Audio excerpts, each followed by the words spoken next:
Welcome, the few of us, to the West Side Computer Club. We're having a late start because we only had 4 people that showed up. Now Harry Nelson just popped in, so now we got 5. I guess that makes us a quorum tonight. There'll probably be a short meeting since there's very few of us here tonight. But to recap some of the things we discussed while I was not recording, is Bob Primack was talking about Macrium Reflect and the Black Friday deal that he had gotten, that he sent out a notice to let everybody know about. That's good for, I think, 4 licenses for 18 months for $50. And then the other subject that we, oh, geez, boy, how soon I forget. What is the other subject? Two things, Sanford. Yeah, I know, 2 things. Tim had his show and tell for his bone conducting headphones. Yes, he did. He showed us his Black Friday deal. Thank you very much for filling us in on that one. And I was still waiting for a review, what his feeling is. Is it a thumbs up or a thumbs down? I've only got one desktop machine that's got Bluetooth, and that's what those are. Okay. And on that one there, they work flawlessly. They're comfortable because there's nothing into your ear, and some people have a problem putting anything in their ear and experience pain. There's nothing in the ear on these stupid things, and oh, you stopped. You muted. And as you can see, they go up over the ear. There's a built-in microphone. You have a USB cable. Plug it into any computer, and it's got a magnet that holds it onto the headset for charging. And the charge so far, I have not had it die out yet. And I was listening to quite a few videos. Right. Hey, we got another. I understand that they're not stereo, they're mono. Is that correct? Because you can't, on bone induction, you can't discern right and left. Is that truthful statement? I don't think there's mono. Okay, so you say it is a stereo effect? Yeah, here in both ears. Okay, well, both ears meet, but can you tell difference from right and left? That might be hard even for me, but I feel vibration on both sides. Okay. But I was watching YouTube videos, came across crystal clear, very comfortable.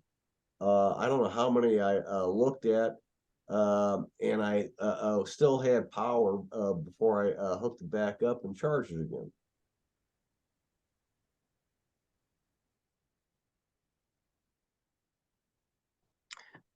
Bill, did you buy anything for Black Friday?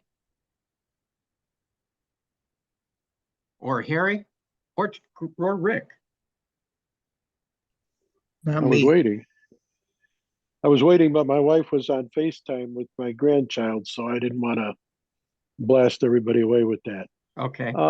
I happened to buy 5 TVs and 5 TVs? Yeah. I replaced the kitchen TVs.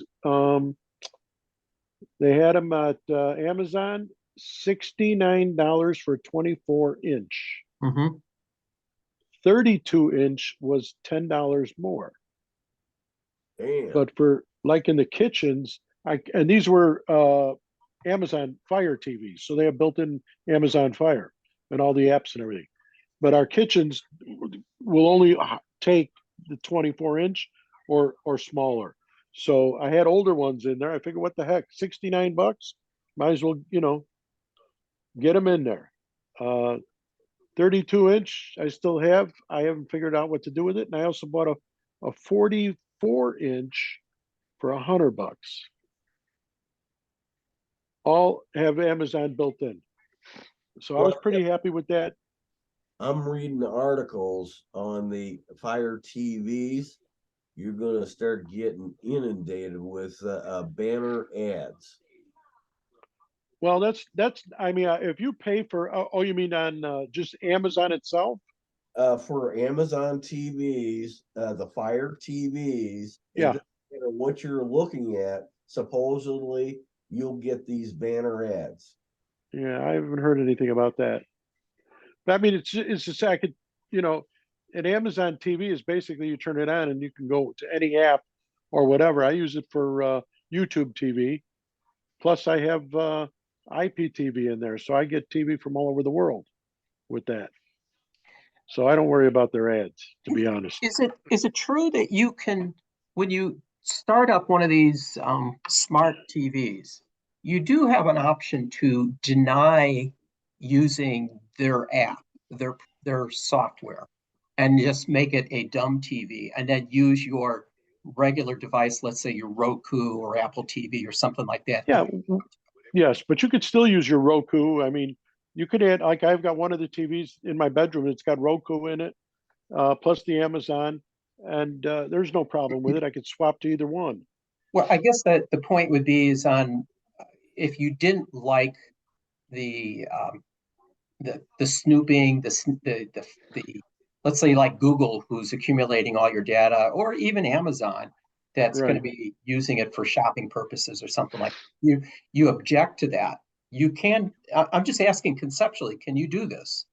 Someone You told me cannot at you a cannot store, really yes. object to certain things anymore Right. because it won't let you go past go. You know what I mean, or pass to the next step. These That's are, a problem. But you know, yeah, smart. everything we do, everybody has every bit of information about you and I and everybody now. I mean, your doctor's office, your medications, everything. They're selling it all. Absolutely true. What are you going to My, do about it? Nothing. yeah, Bottom line, if you're thinking you can get one of these TVs, which are now smart TVs, turn all that smart off and run it as a dumb TV with, say, a streamer device, whether it's a Fire Stick or a Roku box, XUMO, whatever that's called, Zumo, yeah. and stuff like that.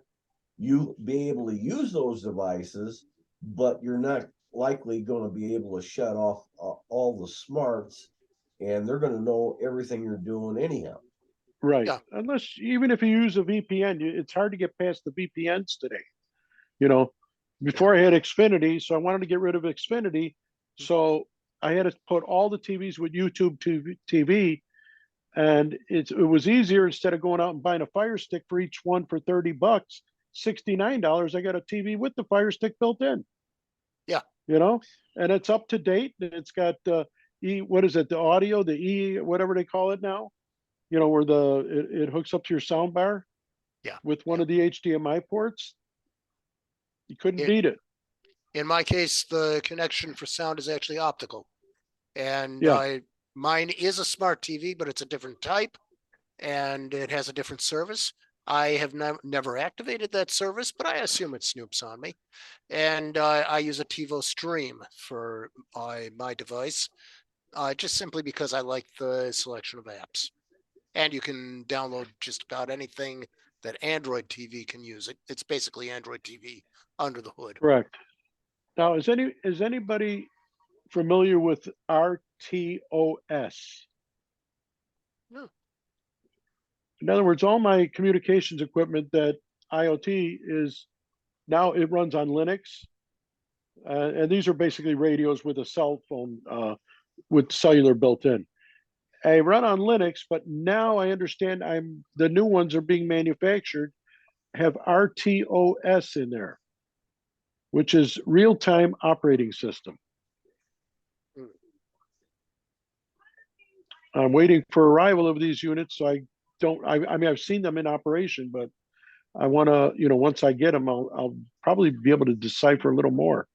But yeah, a real-time operating system is specialized for these kinds of devices, and what it has, its advantages are predictability and determinism. That is, repeated tasks are performed within a tight time boundary, while a general purpose operating system, that's not necessarily so. Great So explanation. that's the difference.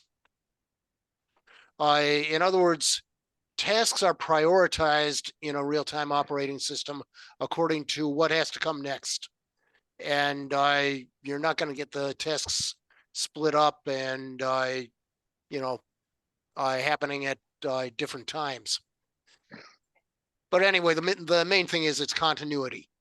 And Is it faster or? you will get a smoother performance in time-sensitive tasks. You don't need it on a PC. You don't need it for email, Right. but you These do are need it. these are on two-way radios. Yeah, you do need it for radio, television, anything Yeah. that has time sensitive stuff going on Right. and that has sequential stuff going on. Well, that would help in delay also. Yeah, it does Hmm. help with that sort of thing. Well, I'm looking forward to getting them.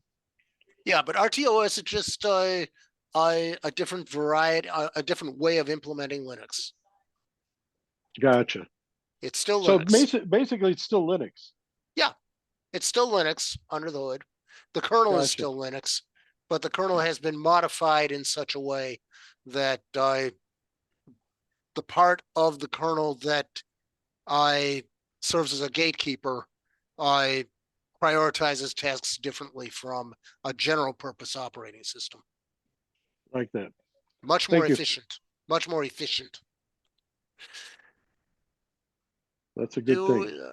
Do we want to go over again the new scare about firmware EFI BIOS? First, I wanted to circle to Harry. I didn't get to give him a chance about what he purchased on Black Friday. Nothing. Nothing. Well, I'm that cheap. was I'm quick. not buying. I'm not buying anything right now. Oh, okay. You didn't even go out and buy stock? T-bills? No, not even that. The closest thing that I just bought, and it didn't happen to be on Black Friday, was a floor cleaner mop from Amazon, which was like $43.99, marked down to $16 if you were a Prime member. Okay, So you can clean the kitchen floor now. there you go. Is Wait, that the one that comes with the bucket? Who's No bucket. It's got 4 pads, two for scrubbing and 2 for wiping stuff up. who is it that's got to clean that floor? Whoever gets it dirty. Whoever gets it dirty. That's the PC way of putting it. Okay.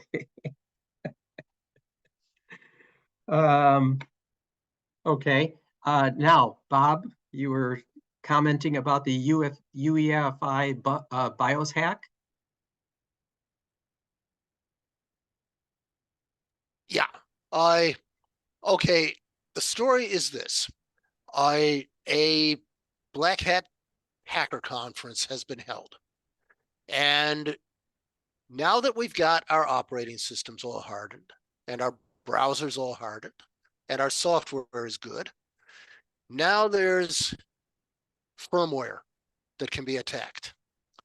And your EFI BIOS, when you boot, most manufacturers want to put up a custom logo. And it is that vanity logo which can become a vector for an infection. This infects your firmware. It operates before your operating system boots, so no antivirus will ever find it or ever deal with it. No firewall inside the computer can deal with it. Once a specially crafted image with code in it is injected into the EFI BIOS, the attacker can gain administrator or root privileges.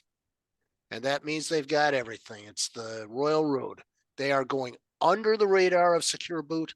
They're going under the radar of TPM security. They're under the radar of almost everything. And this has partly to do with the fact that the EFI BIOS code for this image, if you're looking at Apple, there's only one logo they'll ever display, and it's hard-coded. There's no choice. There's no injection into memory.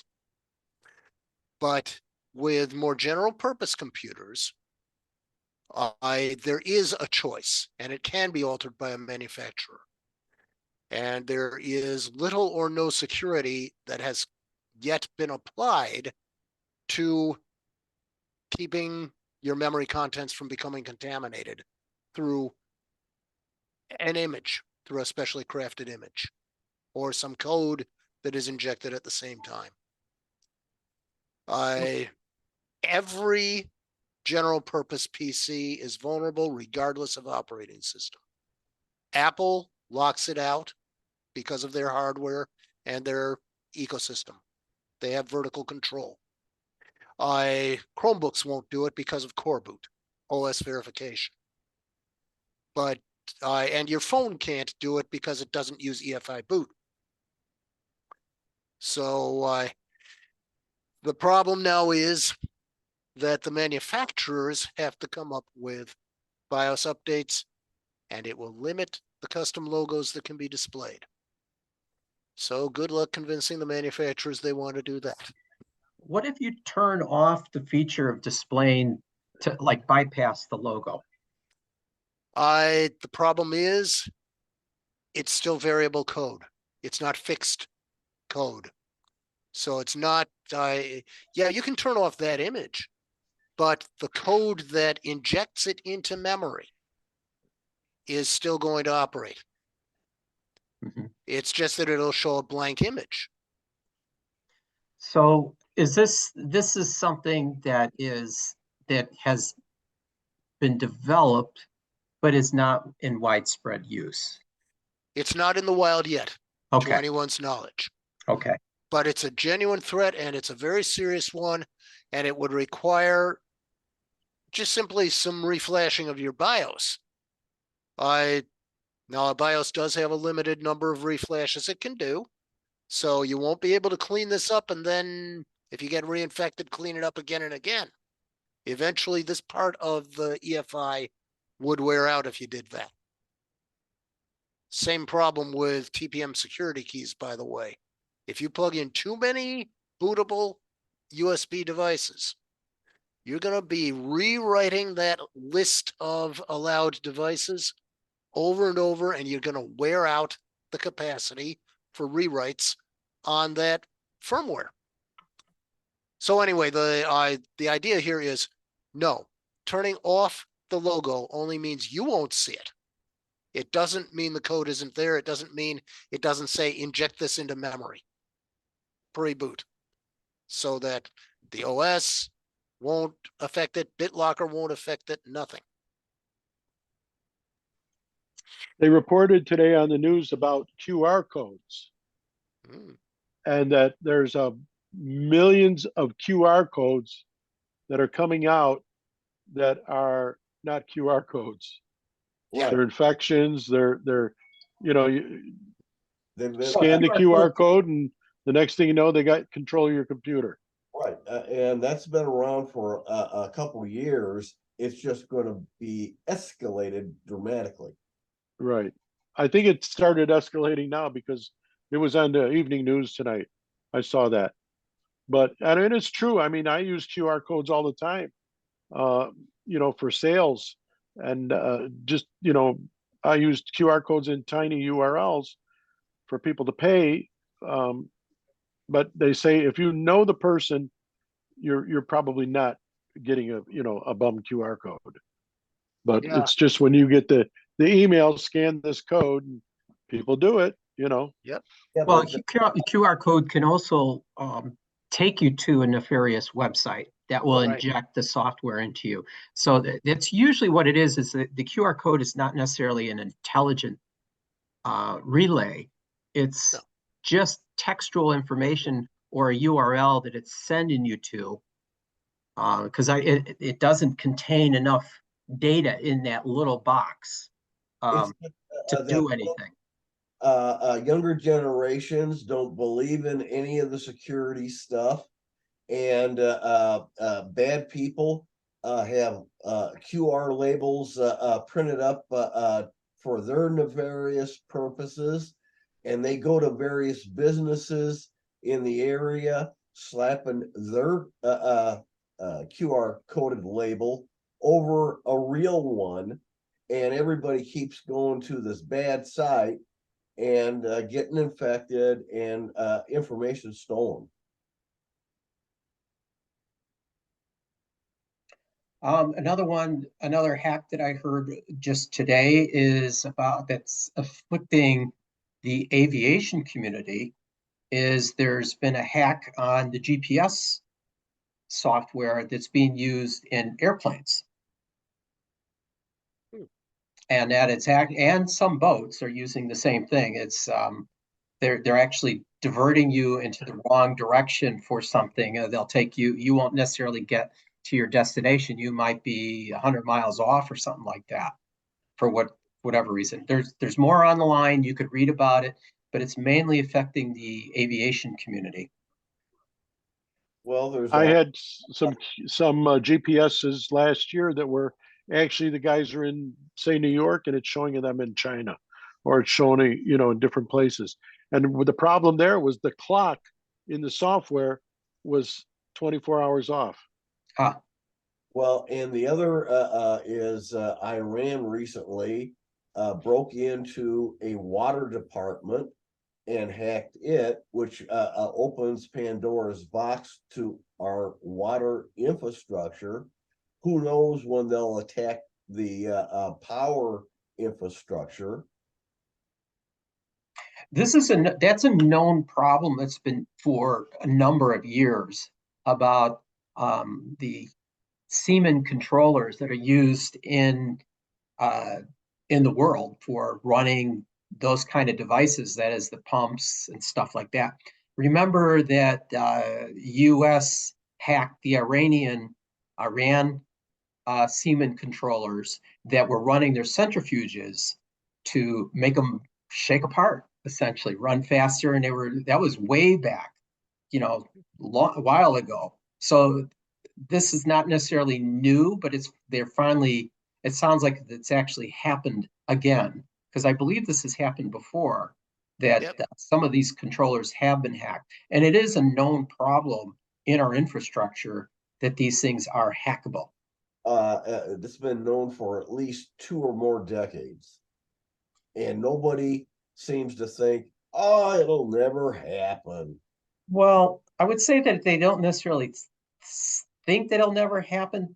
It's just that they're so widely used that it's hard to shield them all, or they'd have to replace them with newer units. And municipalities as well as utilities don't want to go through the expense, because these controllers are more or less, they're everywhere. They could be at every transformer, every relay station, every pump, Yeah. that they need to harden, and they're hard to do that.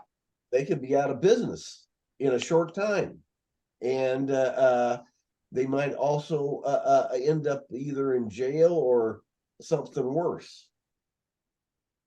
Yeah, well, at least for your BIOS, your EFI, an updated firmware flash would solve the problem, but it would be at the cost of removing the customization of the logo. Okay, which I turn off on mine because I don't like to see that logo anyway, so I bypass it. Yeah, but bypassing it really doesn't bypass the code. But it gives me a faster boot.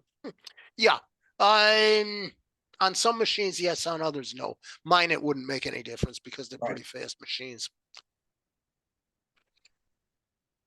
I mean, EFI boot, especially if you use Windows Fast Boot, is really fast.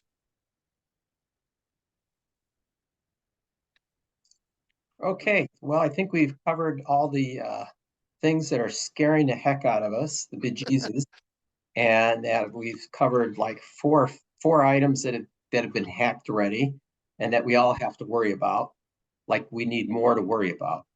Shall we go on to any other new subjects tonight? Anyone have anything they'd like to discuss? Any computer problems? I don't have a computer problem, but recently, because I have a couple Windows 11 machines that are unsupported versus about 5 or 6 machines that are supported. And I also tried out Tiny 11, and but I got that only on a virtual machine.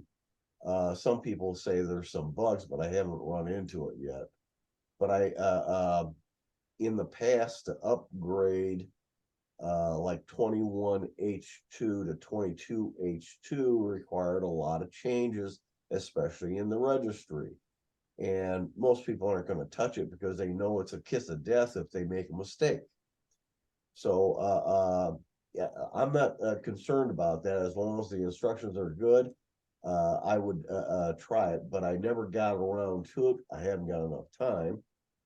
But I found a slick update to 23H2, and I've done it on 2 physical machines and without a flaw. It's just shall we say, a little bit of a weird way of doing an in-place update, and that's all it is. But you got to make one change that'll probably scare a lot of people away from it. Would you like to elaborate what is an in-place update versus an update? Okay, you kind of hose your system. It's really screwed up, but it's still running somewhat, or you cannot boot it up. There are 2 in-place update methods. If it's running, you stick your USB drive with the ISO image properly installed on it. It'll show up in File Manager, and you double click Setup, and it'll replace the whole OS to whatever that image contained, and then you'd have to do additional Windows updates and stuff like that. On the other side, if you can't boot up the computer, you still use that same stick, USB stick, to boot the computer up. And then you go in to do an install, and you just point to where the C drive is, because it'll show you all the partitions. And then you say next, and it'll again replace all of the OS. In most cases, it will not touch your installed programs and your data files, but there are some exceptions. So this situation occurs is when you've did an update and it fails and you're locked out of the system. Is that correct? That's one possible scenario. The in-place update external, that one is the one that has a chance of wiping out your installed applications and your data. That's why you have backups. But the inside one of a running system that isn't running right, I have yet had a problem with it deleting applications and or data files.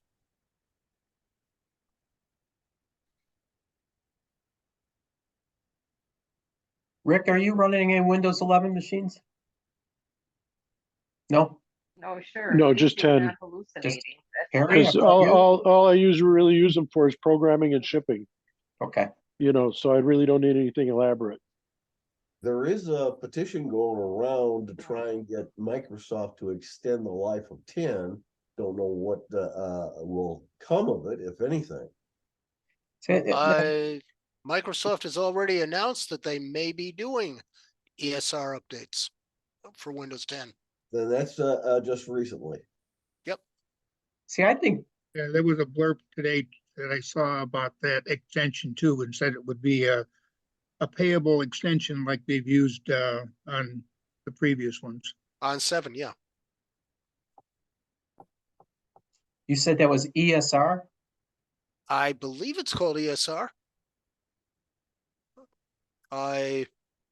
It's the extended service updates. So I wonder why nobody's tried to sue Microsoft about this, forcing you to go to Windows 11 because the only, and not supporting 10 because 10, let me put this correctly. What the requirement to go from 10 to 11 is to have the TPM2. And if you, like many of us, have a hardware that does not have TPM2, you are stuck and you can't go to 11. So why would nobody want to sue Microsoft? Because this is a requirement. Yeah, but it's stated up front, and if you don't like it, don't install it, period. But you can't install And it. when 10 dies, and the normal life stated of a OS from Microsoft has always been 10 years. They did do a big extension of Windows XP for 4 more years, and they did a bit of an extension for Windows 7. But aside from that fact, it's all stated up front if you bother to read the stuff. So a lawsuit has about as much chance as all of us winning $366 trillion and paying no taxes of any kind. Okay, that's Were one some way. ex- There were some machines that were in the intermediate part that had the TPM 1.2, I think it is. That if you got that on there, there was been some caveats I've seen where people have gone ahead and put 11 on them, and they have not had any problem with it. Right, and I've That- got one of those machines with 1.2, but it's still classified unsupported 11, not supported 11, for the reason of the CPU and some other features. But bottom line is, I have right in front of my lap right now a old Toshiba A205 laptop. It has a Core 2 Duo processor, which means 2 cores only. It runs at 1.86 gigahertz clock speed. It does have a solid state drive. If I remember correctly, I've only got 6 gigs of memory. And as of today, I have now got it running 23H211 because I know the trick. That's what I'm talking about earlier.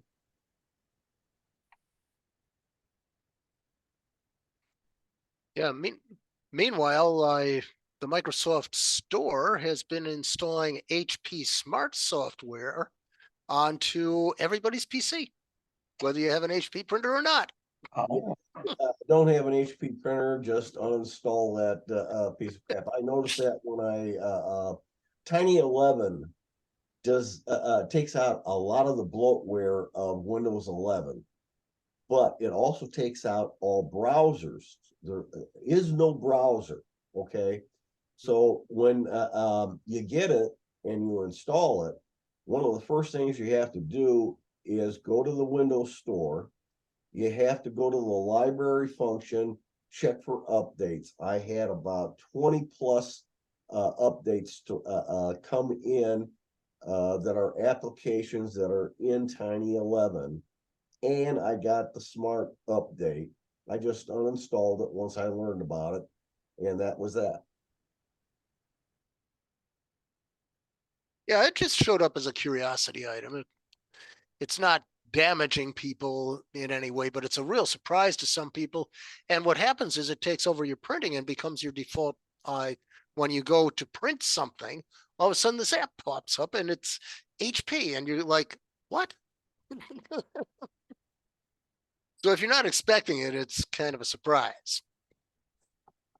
But it is a curable surprise, unlike many of the Windows Update surprises that some of us have had over the years. Well, supposedly in some of my articles, more and more Microsoft is going to allow you to uninstall some features you could not uninstall in the past. They haven't been clear about all of what you might be able to uninstall, but they know there's a lot of pieces of software they've been putting in over the years that a lot of people aren't using. So why not allow them to remove them if they're not going to use them? Yeah. There've always been ways to do it, but it always involved using PowerShell. It's funny when you brought up PowerShell. The maker of Tiny 11 uses Microsoft's own tools, the DISM tools, to Yeah. get rid of all the bloatware and leave you what's left. But there are potential bugs when you take out some of what's called the bloatware, and there's a dependency in some other function within the OS. That's where a headache comes in. And Yeah, it can be a problem. I've only tried the latest 23H2 Tiny 11, and so far I haven't had a problem. But it's only running on a virtual machine, not on hardware. Hmm. I also understand PowerToys had an update. Oh, they're periodically updating that all the time. That the last one I had updated, and I haven't been able to even look, was either 0.73 or 0.74. Mhm.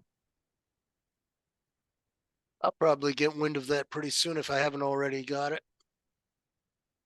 I'm using with PowerToys until we get it into the operating system in Windows 11, I'm using the OCR function. I used that initially because, as you all know, I used to use the SUMO software updater to list what was available by updates on my system and to list all the installed software. And in fact, it even can list software that's not installed, which is something Windows itself generally doesn't do. Well, anyway, there is in the Windows settings a way of listing your installed software in great enough detail so that you catch most of what's there. And that, in my case, there were like 103 apps, some of which are store apps, and some of which are components of other things. But it catches more than the 57 programs and features apps. And it's graphical. So it's an image. And what do?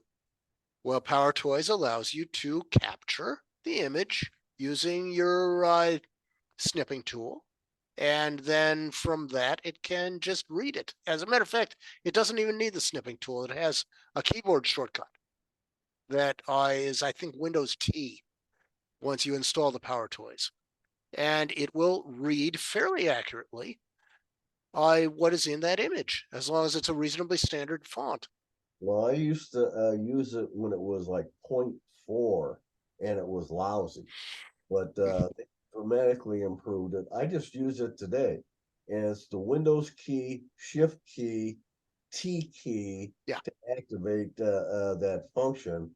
I get some emails, and they say they're from Romania at the bottom. Mm. And I don't want to click on whatever they're talking about. So what I do is I take their topic, which cannot be normally highlighted. You have to use the OCR function to get a copy of the text, and then you can open up a new tab in the browser, put that value in as a search value, and find out what they're talking about.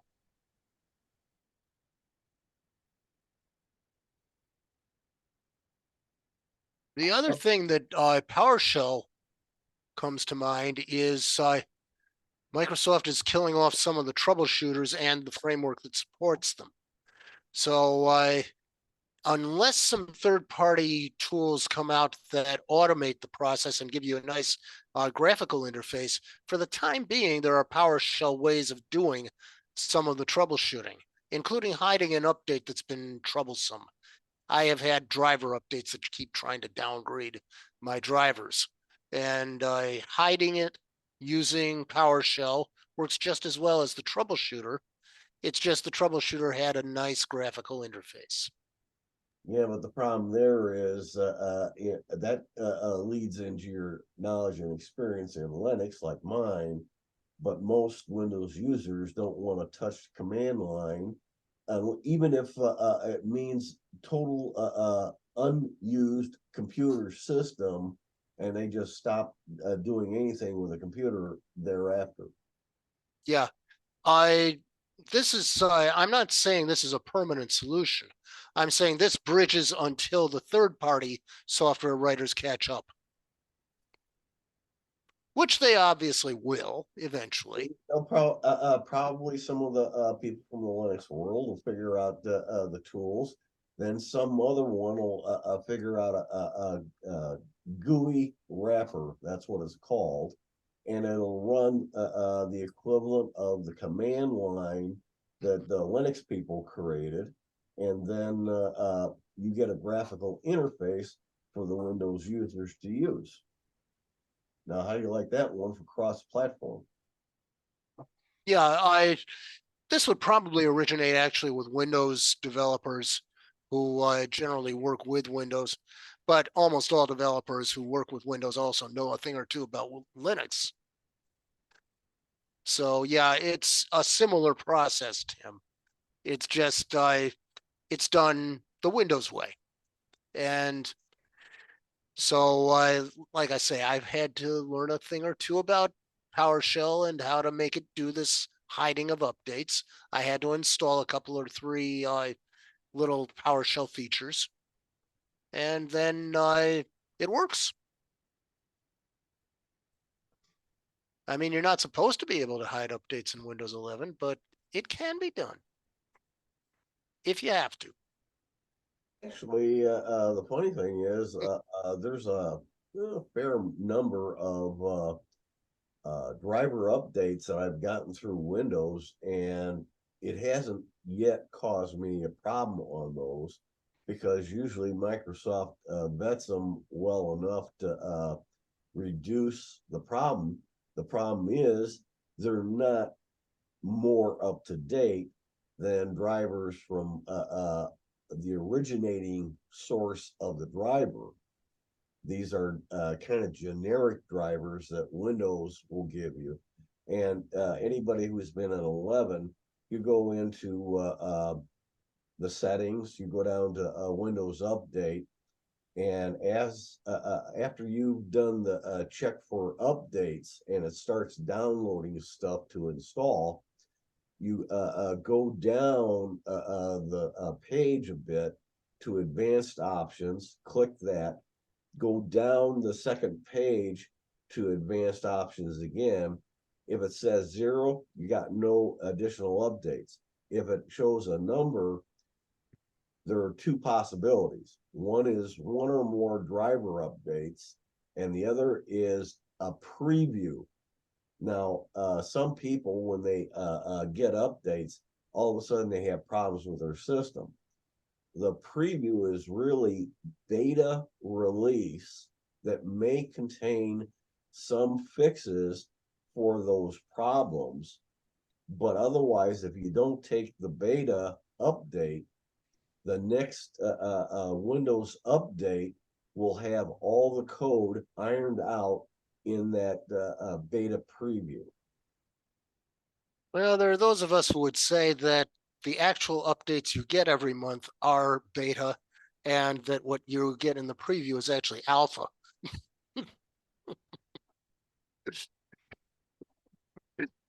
And I'm not the only one who says this. There's some experts in the field who say that's what's happening to us. That's why I don't install the previews unless I do have a problem. Whereas Bert Good, he always takes any update, and that includes the previews. And it might be okay. It may not cause him a problem whatsoever, but it's he's doing an extra update he doesn't need to mess with, probably. Yeah, I usually take the advice of some of the more conservative people who patch Windows. I do apply the updates each month, but I usually wait a week or two beyond Patch Tuesday.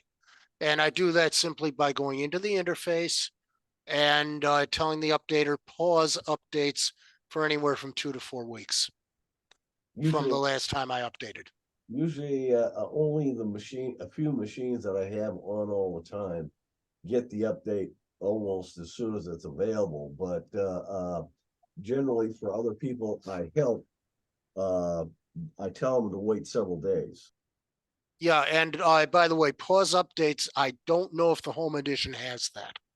I use the pro edition.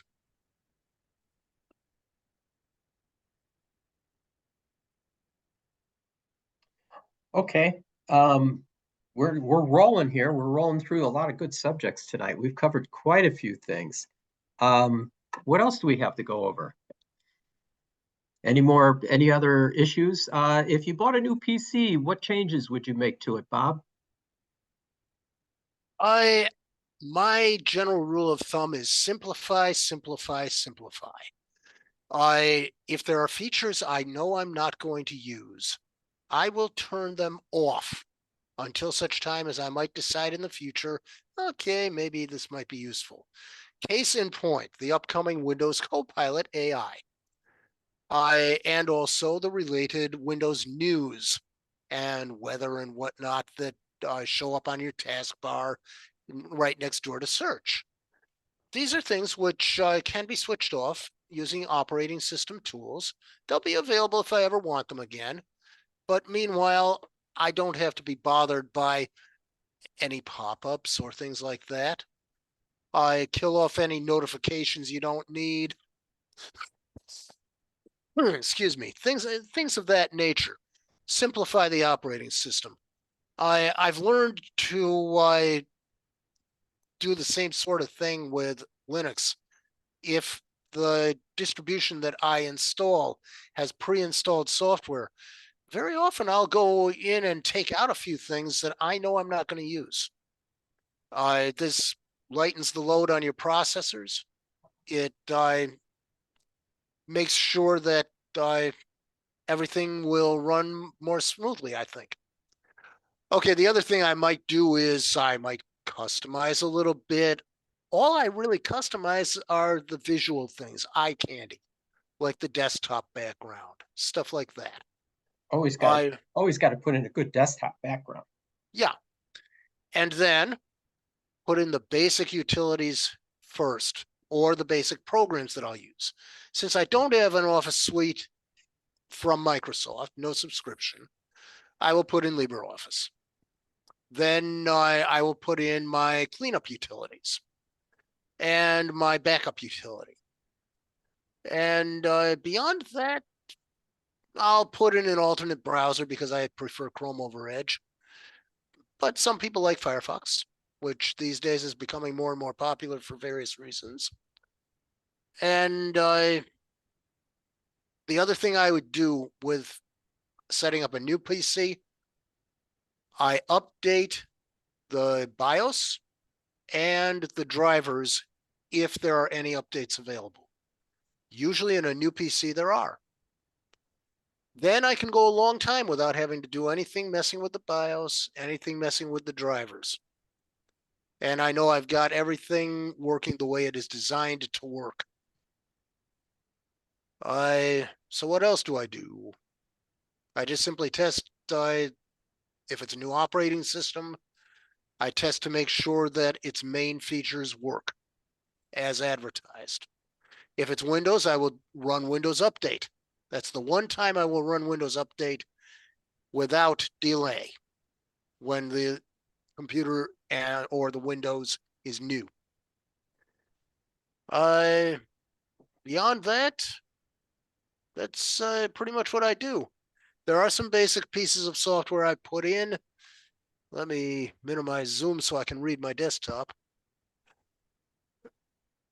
Oh yeah, I do things like Earphone View for organizing my photos and images. I use ONO Shutup 10 to make sure there's not too much telemetry active.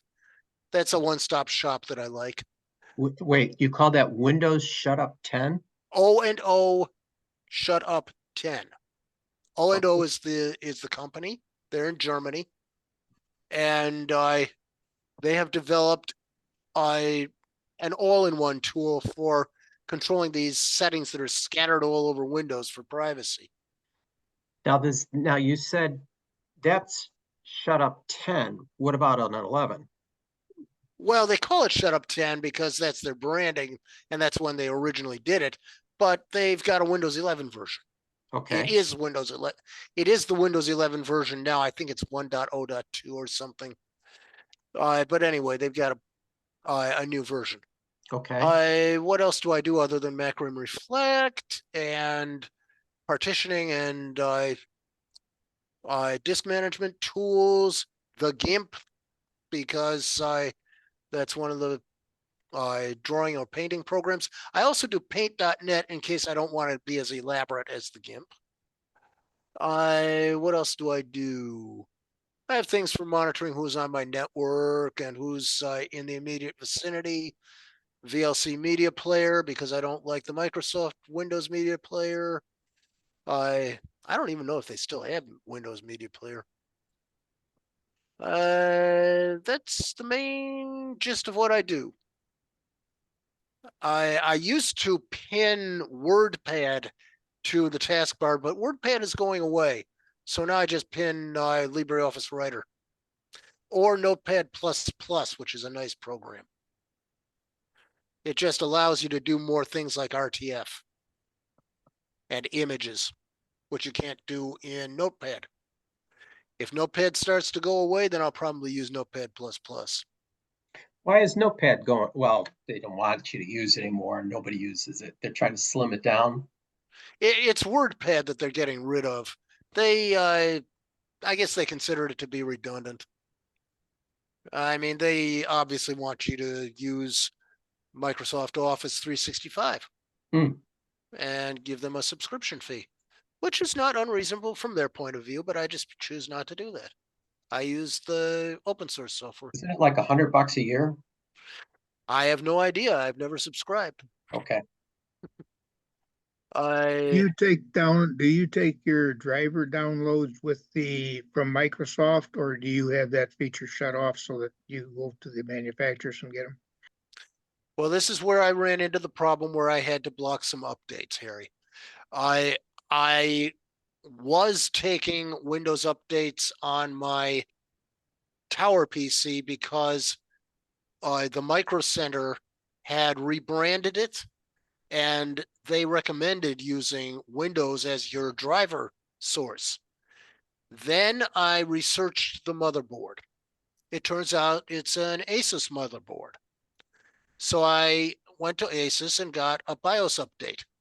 Now it's an Asus motherboard, and I use the Asus Armory Crate, which is manufacturer OEM. And so now I'm telling Windows, don't give me any more driver updates from Windows Update. So long story short, if it's a pure Intel machine, I will use the Intel drivers and Update Assistant.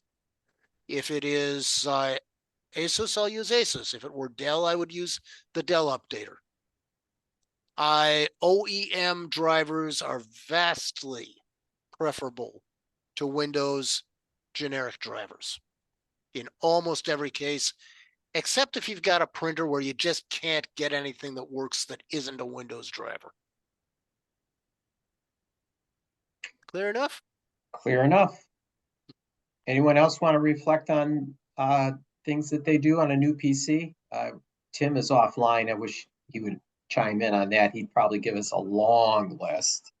I know that he did state something about using this Tiny 11, so he would probably ditch whatever's on there and use Tiny 11. I'm not familiar with that product, so I can't reflect on that. Rick or Harry, do you have any comments? Nope. Okay.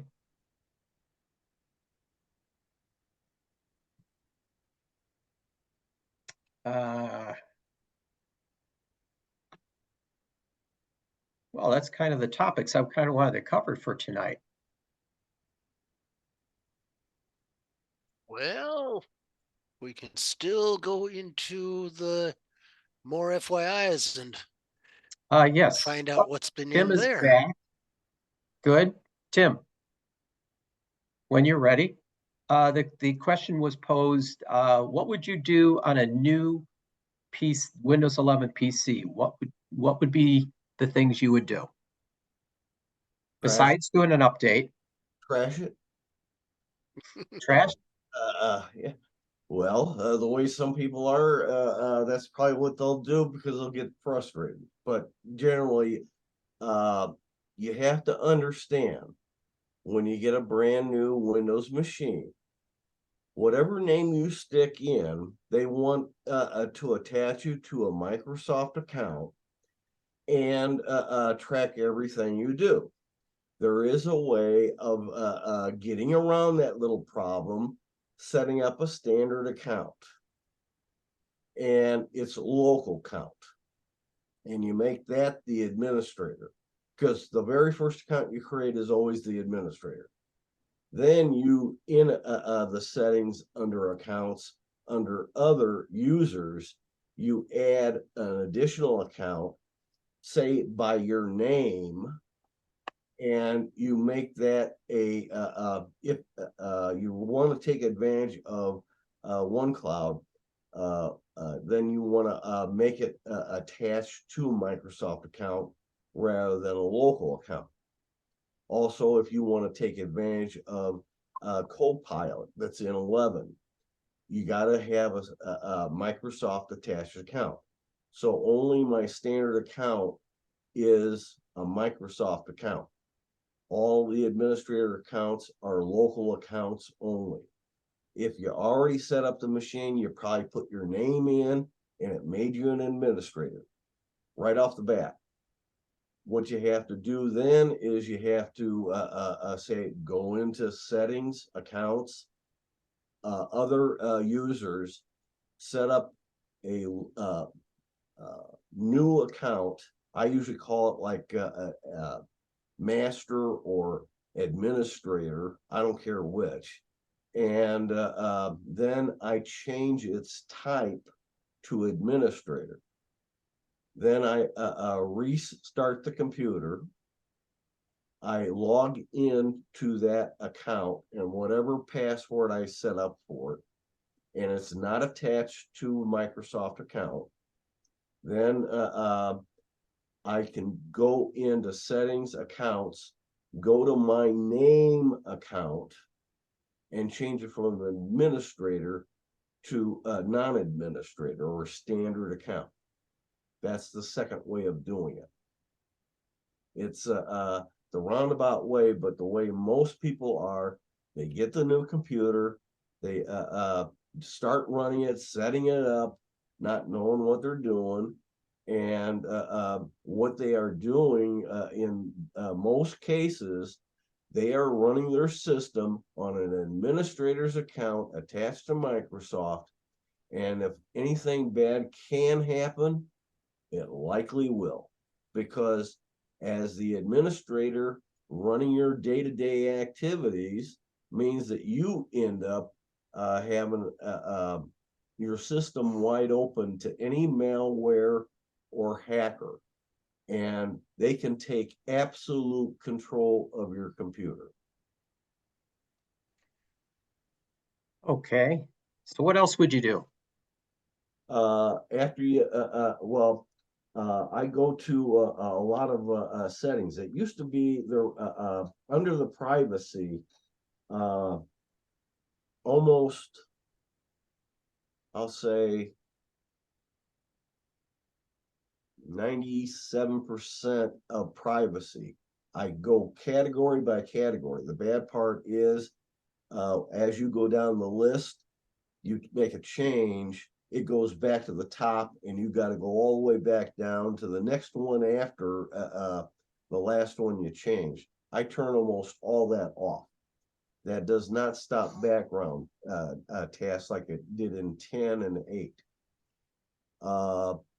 For that, you have to go into settings, apps. You have to go each individual installed app. Click on the 3 dots, and if you're lucky, besides uninstall may be available, you may be able to change its property and turn off the background running, because there's only about 2 background applications I ever allow to run. Microsoft Store and settings. All other background processes just chew up your computer's power, and you get very little, if anything, in return. That's my opinion. There's other settings. There's and the difference between 10 and 11 on making these changes is a whole new story in itself. It's not something that an average person on the street with a computer is going to figure out on their own. They got to use YouTube videos. They got to do inquiries and get professional advice on what to do and what not to do, et cetera, et cetera. That's where some of the more FYI stuff comes in. It's one of these things, and younger generations seem to think nothing of it. They have only the one account. That means it's an administrator. And you get any kind of malware or a hacker breaks it in through your router, they got you by the balls. I'm sorry. That's fact of life. Okay, you also earlier you mentioned a product called Tiny 11. Did you elaborate on something about Tiny 11? Oh, I got tons of stuff on Tiny 11. All I can tell you is basically a guy on GitHub. I guess he was one of the many people that feels that Windows 11 just has a load of crap most people do not want. And so he worked up with Microsoft's own utilities how to take out a lot of that stuff, leaving you just the basic Windows 11. But that also means he removed Edge. Now, if you want CoPilot, you might need the Edge, but I wouldn't necessarily bet on it, because I saw CoPilot there without the Edge. So it should work on even Tiny 11, but there's no browser. So you have to go to the Microsoft Store, because that you have access to, and you have to look up browsers and install one or two browsers. I usually use two different ones, like Edge or Chrome versus a Firefox. And the difference says, hey, this site on this browser looks very strange to me. Something doesn't look right. You bring up the other browser and go to the same site and see if it looks exactly the same or different. If it looks exactly the same, then they made some kind of change that you weren't expecting, and they may not know how well it comes across to you. On the other side, if the two show differently, you got a problem. You might have an infection. Okay. I keep on a new machine, if I go in and turn the sync off early on, can I stop it from grabbing stuff from the older machines in the house, which is stuff that I don't necessarily want on the new one? I can't 100% answer that. I normally don't use the sync function, period. But Microsoft has created for 11, and they are likely going to put it into 10, a new backup routine that uses sync to back up a lot of your stuff to OneCloud. And that also means that if you have the same basic account on each machine, they're all going to OneCloud. And how you separate the two, I don't know, but generally speaking, my safe answer is if you don't turn sync on, it's not going to do this backup for you. but at the same time too, it prevents machines from cross-pollinating, because one of the things they do with the sync on is you might start on one computer some kind of a program and do some work, and then all of a sudden you go over to a different machine and you're running the same program and the same application doing some additional things. And the phones actually work into this as well. So you have total crosstalk between all your devices. For some people, they think it's the greatest thing since sliced cheese.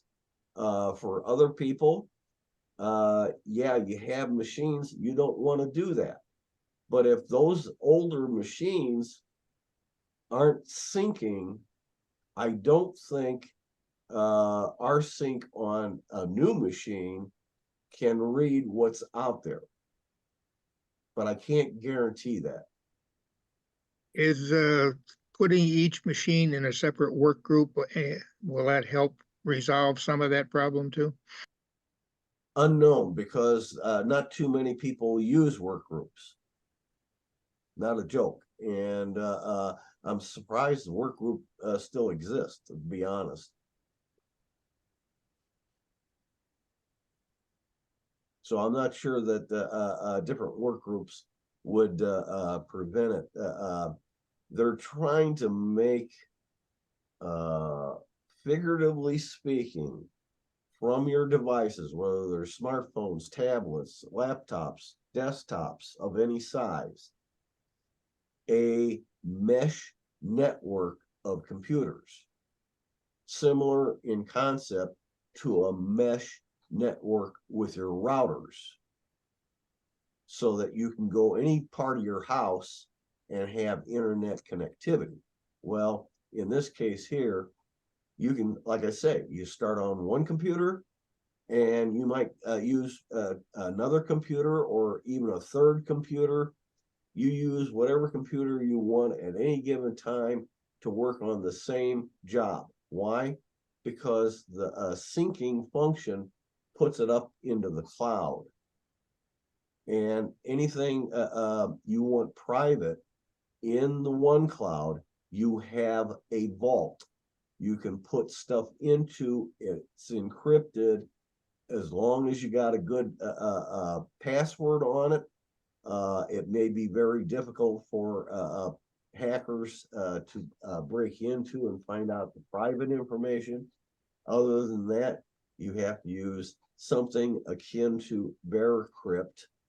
You encrypt your sensitive files on your computer, and then you upload them to OneCloud or to Google Drive, either.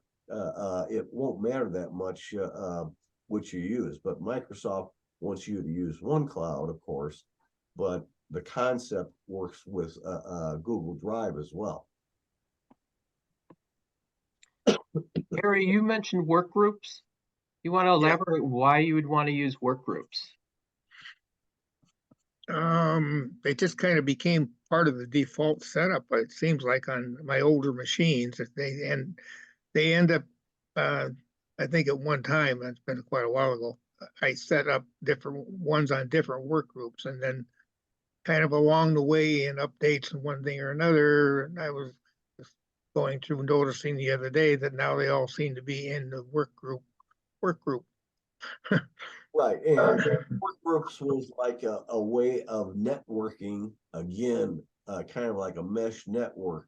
Yeah, computers together to work on common things, so that Harry and his wife they're sitting down at separate computers.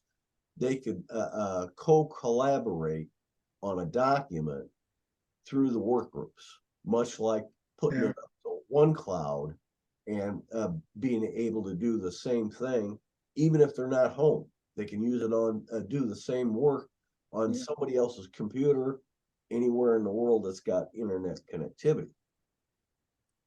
I like to have each one of them be separate. The only thing I want to be able to happen is that the printers are available to any one of them at one time. Yeah. From wherever in the house and that.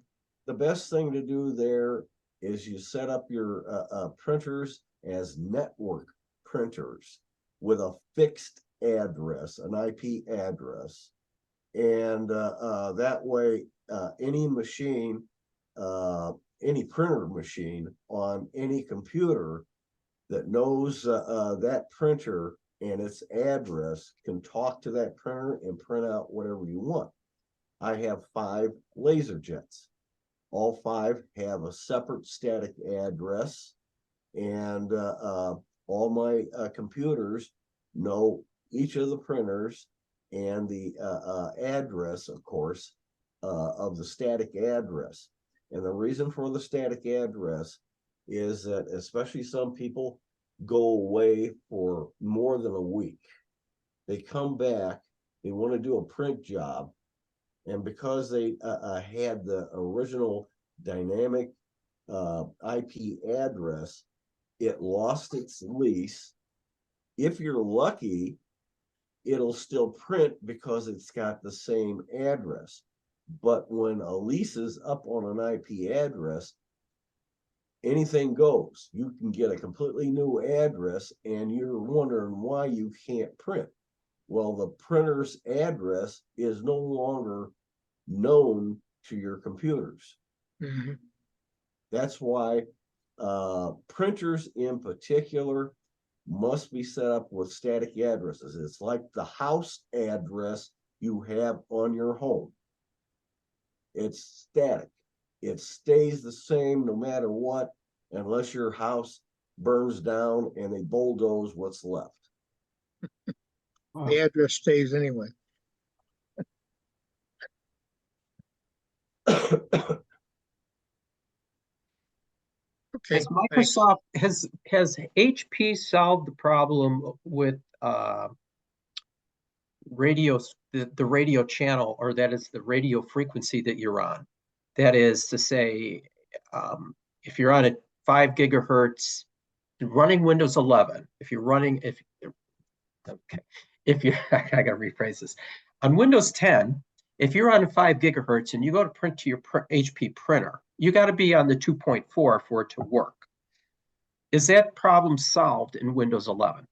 That what you're talking about has to do with the printer itself. It's probably an old printer that only knows 2.4 gigahertz. Right. That's going to change. No ifs, no ands, no buts. Only more modern ones have dual band of Okay. 4 and 5, and those can be set up. You select what frequency you're connecting to. So it becomes a headache if you got old printers, and it doesn't matter what your machines are. You might like to have the 5 gigahertz Wi-Fi, but in order to print a job, you got to switch it to 2.4 to do the print job, Right. and then back to 5. But you're talking a hardware change, and that's why I only have 1 of 5 printers that I use Wi-Fi on. All the rest are hooked up Ethernet to my network router with the static address, and it doesn't give a darn what a 2.4 gigahertz and 5 gigahertz. Okay, that's because they're hardwired. Understood. Yeah, and to complicate matters, pretty soon we'll have 6 gigahertz Oh, it's to already play here. around with. Just most people don't have it and don't need it until they get the newest devices that take advantage of 6 gigahertz. And I installed it. well, it Okay. depends on your devices. If your any of your devices can handle 6 gigahertz frequency, that's perfectly fine and normal.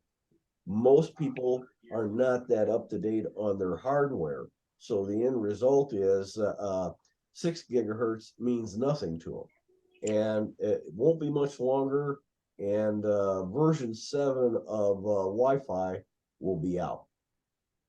So Rick, you got a new router that offers 6 gigahertz? Oh yeah, I've got a new mesh system. Yeah. The What system is that, Rick? I'm trying to think of the name, and Yeah. I hooked it up to you got a hooked it up to the T-Mobile 5G internet. Yeah. Okay. You got a 6 or a 6E Wi-Fi. E 6E. Okay, it's the E. And I couldn't remember whether 6 had the 6 gigahertz or not, but the E does. And 7 will expand probably further the 6 gigahertz. But unless you've got a device with 6 gigahertz requirements, who cares? You're never going to use it. You're just spending money for something that maybe someday you'll want and need. Well, save your pennies instead of buying the new equipment now and wait until you really do need it and spend the pennies. So in Rick's case, he put in his 6 gigahertz mesh network. But Rick, you would have to have new devices that support that. Do you have any new devices that support 6 gigahertz? Yes, I do. And some of our new radio equipment, it supports 6 gig. Yeah, Okay. and also some of the new iPhones, and I assume Samsung too, that will start supporting, besides 2.4 and 5 gigahertz, they'll start also supporting the option of 6. So they're going to have 3 radios in them. Yep. Unless they drop 2.4, but I doubt they'll do that because a lot of your IoT smart devices going through your phone require the 2.4. Right. Yeah, but they can also be put on a separate network or subnet. Yeah. But bottom line is there's lots of ways around it. Buying something because it's a new gee whiz, but I don't have anything that will take advantage of the new feature, makes no sense to me. No, So it doesn't. save your money until you got such a device, then go out and buy the new stuff and take advantage of it. That makes more sense to me than the other way around.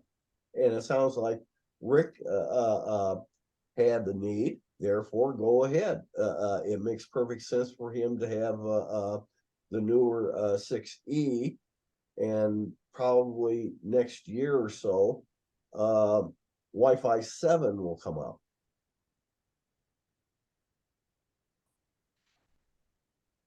Made by Dyna Link.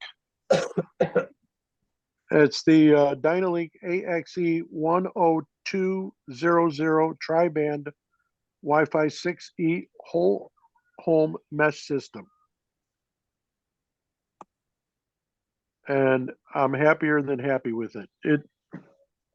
Using the router before off of the Xfinity, now I have this one hooked up to the T-Mobile, and I'm going to switch it over to the Xfinity because I'm just going to keep the Xfinity internet. I got rid of the cable.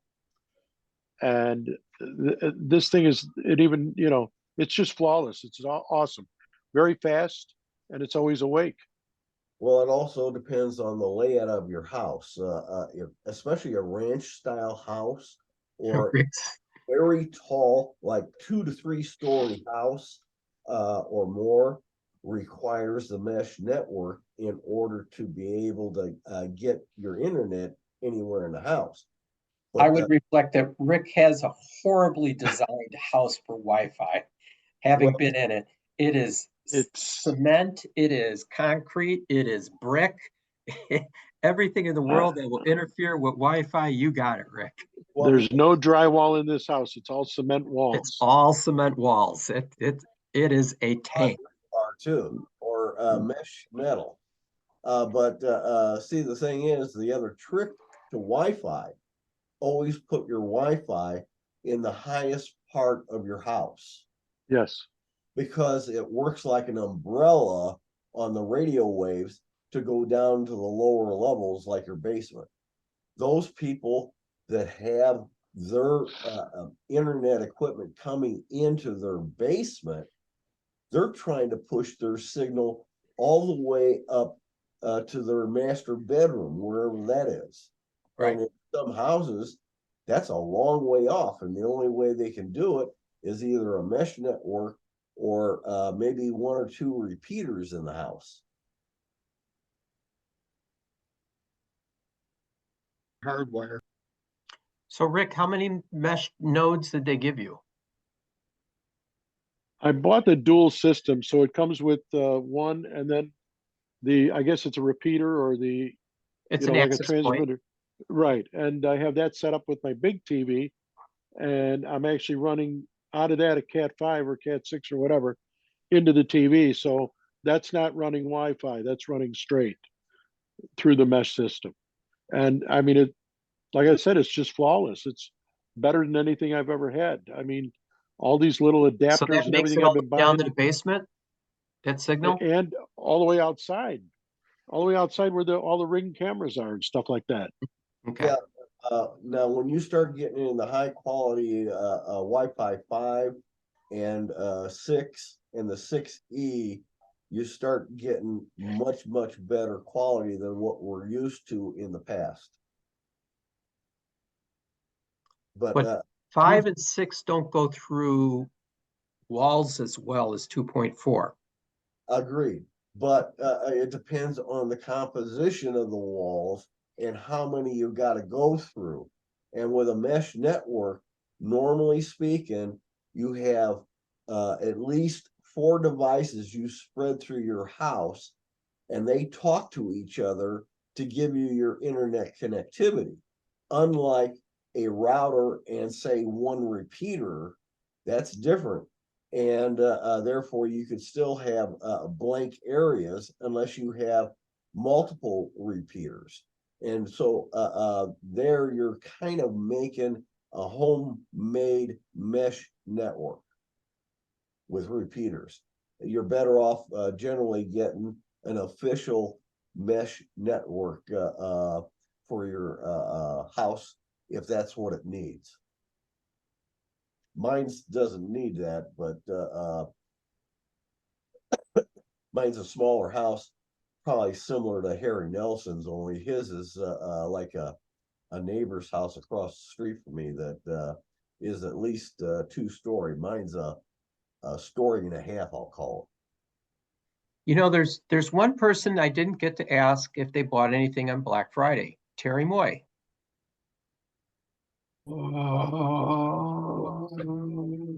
You are awake, right? it. Yeah, So, yeah, oh yeah. Not really. Not really.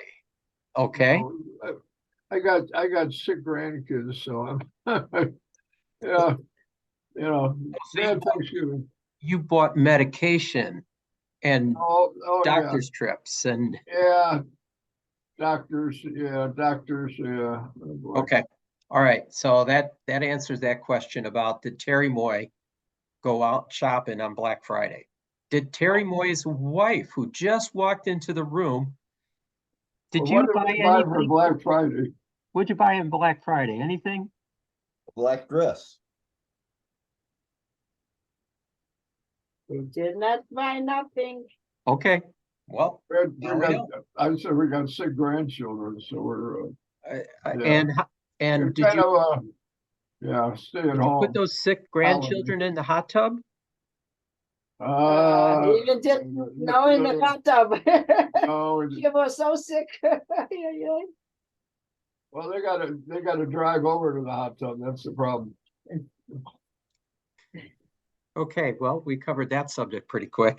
I've got a Oh, question. yeah. Rick? Question.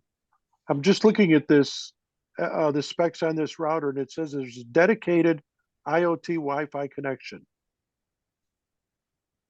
Okay. That's on top of everything else. they might have created a second subnet like the guest account.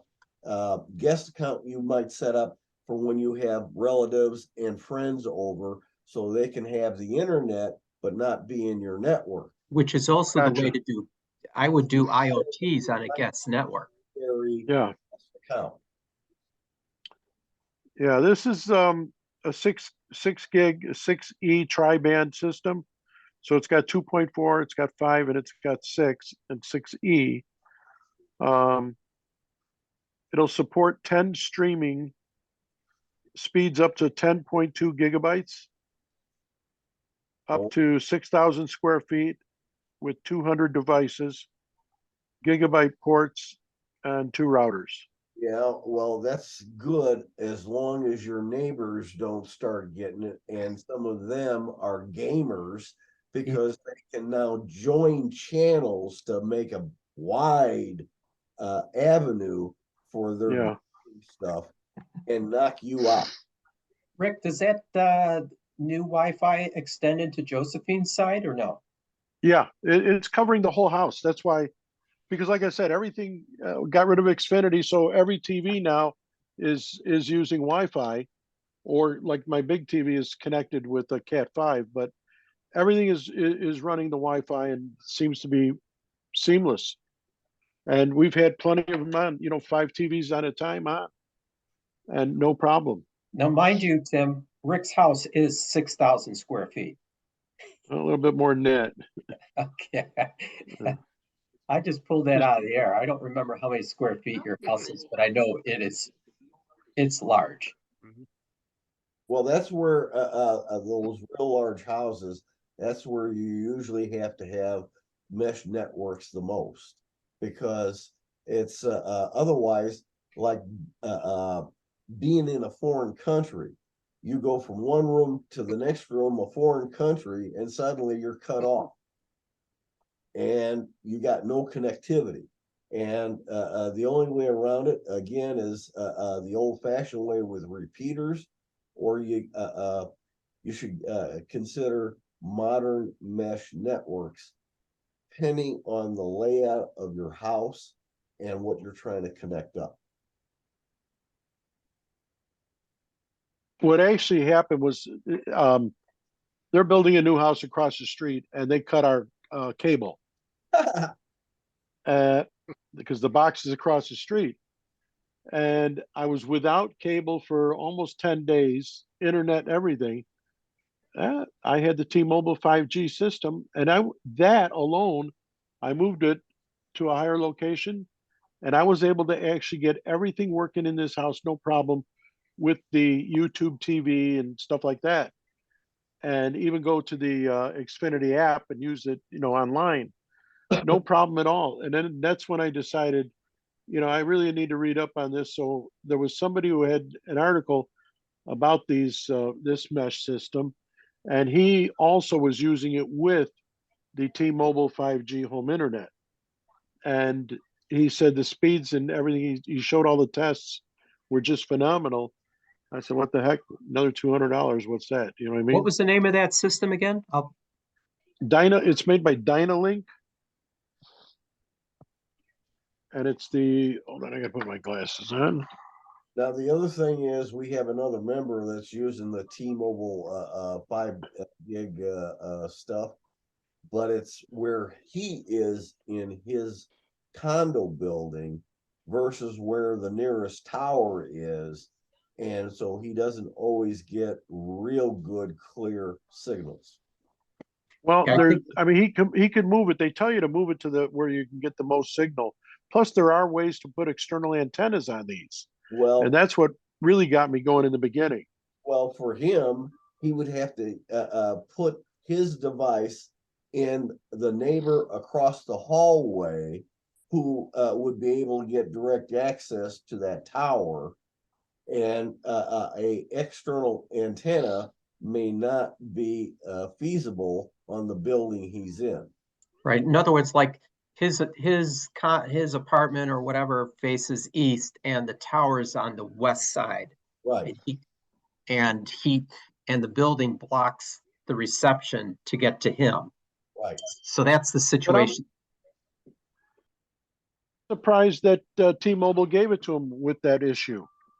Well, I don't think they knew the issue. In fact, they were saying you had to connect to a different tower. They were building this new tower, but it wasn't ready yet. Now the new tower is up and functional, but still, he's got so much concrete of the building between him and his device. The only way to change it, he would have to put the device over into the neighbor's apartment, and then either run an Ethernet cable somehow over to his apartment or something else, and use a switch to be able to use his devices seamlessly. It's weird. He just needs to put an antenna on his roof and just run it down the side of his building, and don't tell the landlord. Yeah, right. I'll bet that goes over real big. Well, people do it on cell towers all the time, so why not?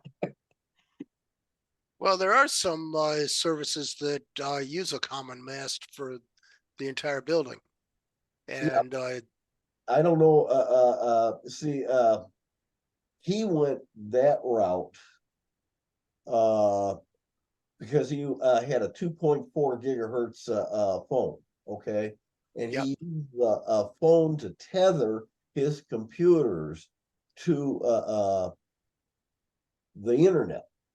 Yeah. Okay, but he does have the T-Mobile device. It's just a case where there's too much between that device and the nearest tower. If he just say moved to the other side of the hallway in his building, he would have no issue. But the building itself, I think, maybe using AT&T. It's very, very common to have condos and big apartment complexes on AT&T, which personally I think stinks. well, we have a different situation in the Boston area because we were in the old 9X, now the Verizon zone between that big corridor between New York, Boston, and then it goes down the Atlantic. And that's all a huge fiber optic trunk. And so we have the best of everything. Well, I mean, if you got AT&T fiber, it won't be too bad, but it depends on the size of the apartment condo complex, because everybody's sharing the one fiber optic line. You Right. get people doing streaming movies and other things like that, you might start seeing degradation. Yeah, there haven't been too many complaints from people who have the Verizon Fios where I live, and it's 700 plus units in quite a number of different buildings. And the big problem we have is electricity. We have some older breakers and they keep tripping, especially with people plugging in their hybrids now at the charging stations. As soon as they unplug anything from there, the breaker trips and my monitor goes off because it's not on a UPS. Maybe you need to have a conversation with National Grid to see if they can upgrade those breakers. Well, That's not National Grid, that's Eversource here. Ah, And you gotta understand, when they disconnect, that's creating a surge, kind of like a lightning strike. right. That's why I have my computers on UPS. But one of my UPS units has begun to give an alarm like its solenoid is probably burned out. So Well, I know we've got problems. Well, also periodically you got to change the batteries in them. Anyhow, Got the message, Sanford. okay. And there is in the chat, there is a download link for Tiny 11. yeah, I'm not saying I recommend it.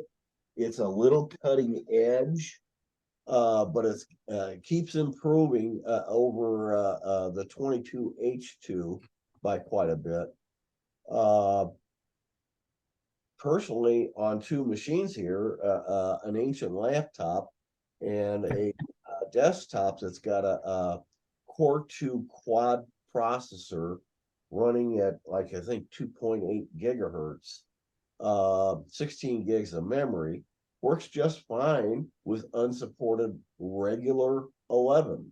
And as such, it gives you the ability to see and feel almost all of 11. You don't have the security requirements.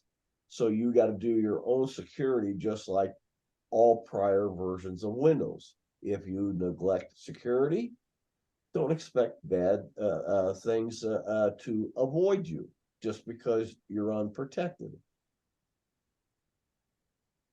Windows 11 does have Defender built in, does it? Well, so, Yeah. But bottom line is, I also run a vast free version, and Defender is still active. That's a switch. They never allowed that in the past. You could only have one AV program, and it just does a periodic scan with Windows Defender, but it has extra bells and whistles. The one thing that would be interesting, and I haven't gotten to testing it yet, is in 11, in the security and privacy section, you now have Sandbox, a built-in sandbox that you used to have a third-party application like Sandboxy. That's an actual program that still exists that I know of. And what that does is that it predates what's called containerized programs. And if you were in the Linux world, you have snap packs, flat packs. I'm not sure about app image, but those are containerized applications with all the necessary support. And it restricts what can go into the container and what can come out of the container. And that's what a sandbox does. So Yeah, we had a very interesting little discussion, rather lengthy discussion in my Linux user group around here about the containers and what the problems are getting data in and out. However, if it's done in Windows, they already have that figured out. They have the piping figured out to get it in, the data in and out. right. What they're doing is virtualization, core isolation, and memory protection. Right. Yeah, which never existed before. Mhm. And it's only in 11. But if you get the unsupported version, you don't get any of that. Well, I have drivers that block it anyway. Well, I'm just saying, I have at least 5 machines on supported 11, so they have all the features. I have another one, as soon as I get a new CPU for it, that'll move up to 11. And I've got 2 others that if I can get to them before I pass away, might also become Windows 11 systems as well. Yeah. Okay, well, anyway, there is a link for Tiny 11 if anybody's interested. Okay. Is there any other last questions or comments people have for the group tonight? No. Okay. I've decided I will not be, with this, I'm going to conclude tonight's meeting and just thank everyone for attending. And